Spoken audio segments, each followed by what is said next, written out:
Hello, everyone. Welcome back to the GSMC Basketball Podcast brought to you by the GSMC Sports Network.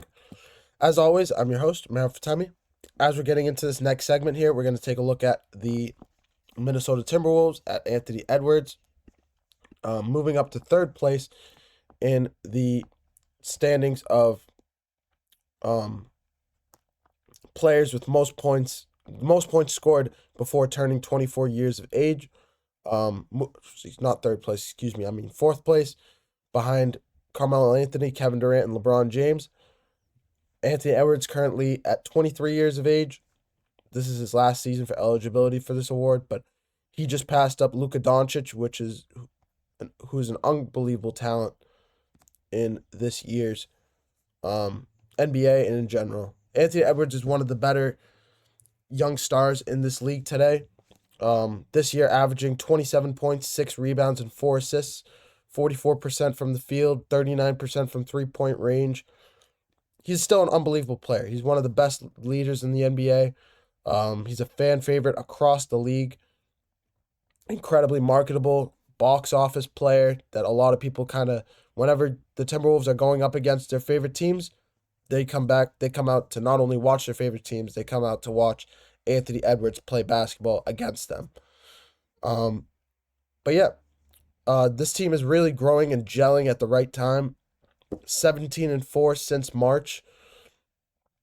They're one of the best teams in the NBA. They're one of the best teams in the Western Conference, and they're growing their chemistry right now, and it's a big reason why there's so much success over this last month and a half with the playoffs rolling around right now. Also, a little tidbit of information. Since 2021, this team has been 52-28 from March 1st to the end of the season over the last 4 years as a combined record.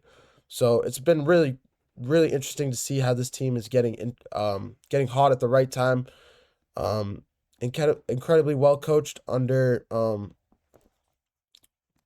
can picture his face. I can't remember his name right now. I apologize. We'll get back to that.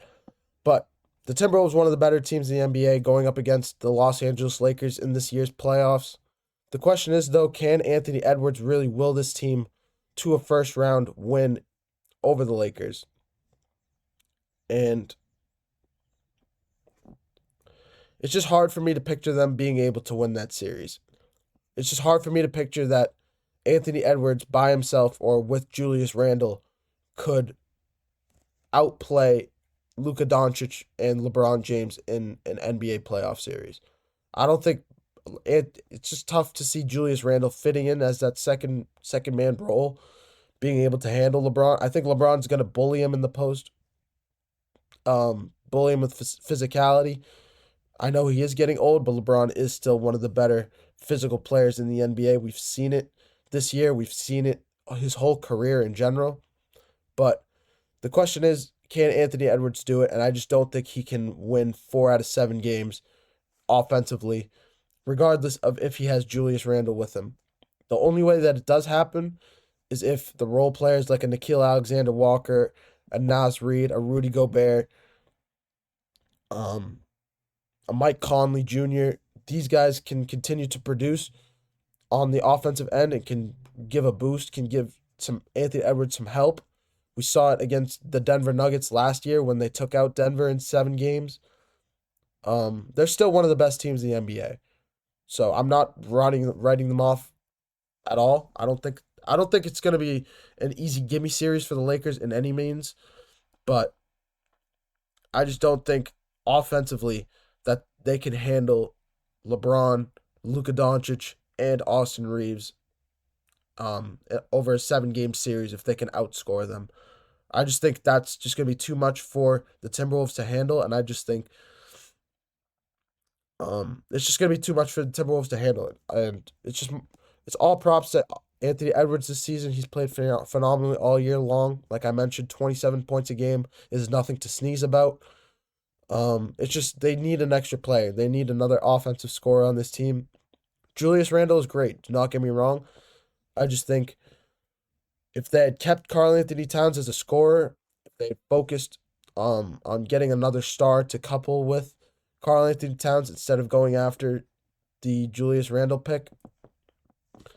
I think they could have continued to grown the team as they had, like they had these last few years. I think they could have continued to grow the team, continued to build around Anthony Edwards, and really continued to build on their success that they had last season, taking out the defending champs, and obviously ultimately losing to the Dallas Mavericks, which is another reason why I'm not picking the Timberwolves to win this series.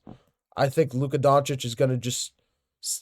I think they're going to have nightmares of Luka Dončić. It's just like what teams seem to have, whether it's in real life or not. I just think Luka Dončić is going to see the Timberwolves on the other side and just remember everything that happened in last year's playoffs and just continue to grow off his success and just do what worked last time. That's just kind of what goes on in the NBA with stars going up against old rivals. And yeah, I'm picking the Lakers to win this series in 6 games. I just think Luka Dončić will probably average at least 30 in each of the games. LeBron will average about 27 and 7. And Austin Reeves will probably average somewhere around 15 to 20 points with, say, like 5 rebounds and 8 assists. It'll just be a very well-balanced offense. I think this offense in LA is continuing to grow. Every game that goes by since the trade deadline, they've been growing, they've been improving, and it's major props to them with how they've been playing. But, yeah, I think that's just my take on this series with how it will play out. In 6 games, and that'll be that. The Los Angeles Lakers will move on to the second round of the Western Conference playoffs. I'm going to take another short break. When I come back, we're going to take a look at Cooper Flag, the sweepstakes for the number 1 overall pick. Obviously, the regular season being completed means the lottery board is set, and we're going to take a look at probably the top 5 teams with more realistic chance of who's going to go after and acquire Cooper Flag in this year's NBA draft. I'm going to take a short break, and when we come back, we can take a look at the number 1 draft prospect of 2025.